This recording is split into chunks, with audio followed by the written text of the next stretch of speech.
Omar Khan, for that to be his first draft, I thought he did a heck of a job, man. Being patient where he needed to be, being aggressive where he needed to be, and ultimately, man, hitting on the players that I think all would agree in terms of like the mass majority of us that those are the positions of need and those were the specific players that we felt just strong about. And when you get that type of dynamic, both offense, defense, I just think it's a good initial, introduction when you're talking about this draft. Obviously, we got to see these dudes get on the field, but in terms of the initial portion of this thing, I think he did a great job for it to be his first draft.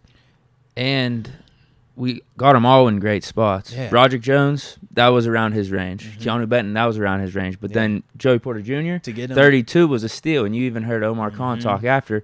We had a first-round grade on him. Yeah. And then Darnell Washington in the third. Oh, my insane. gosh. Thank God for whatever these knee Love it. reports are popping out, and Seriously, everyone was just getting a scared scope. to take him. Yeah, We'll take him. just That's clean fine. it up. We ain't tripping on that at all. Give us Darnell at 93. Yeah. Everyone was mocking him second round. Seriously. Like, if we were to get him, it would have had to been a 32 or 49. Yeah. He was in a legitimate conversation for 32 whenever we were just sitting there. And JPJ was there, Brian Branch. A lot of people in the chats and comments were saying, hey, what about Darnell? Yep.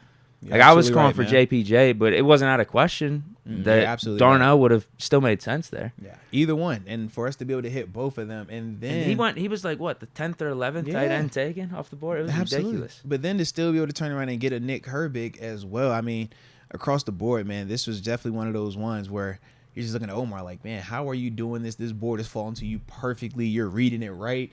Like, let's go, man. Let's go. So definitely in Khan, we trust. Right. We lost our 4th-round pick by trading up for Jones. Just got it back by trading back in the 3rd, and then Darnell Washington's still there. And the trade that we made was still better than when we looked at the market. And what I mean by that is when we moved up in the 1st round, we traded our 3rd round, our 120th overall selection, and we moved up 3 spots. If I remember correctly, it wasn't Philly, but somebody had traded with Philly and only moved up 1 spot. And they literally had the exact same deal that we had. Yeah, it was the Bears Eagles. They had the same compensation that we had to move up multiple spots, but they only moved up 1 spot. So to even see that still made us feel good as well, man. But Omar did his name, man. Shout out to Omar. Yeah, and you brought up Herbig. That was around his range. Yeah.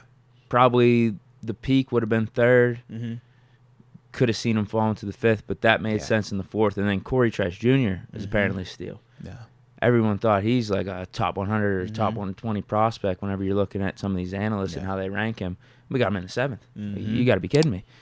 A great guy to pair with JPJ for this draft class, too. 2 physical corners.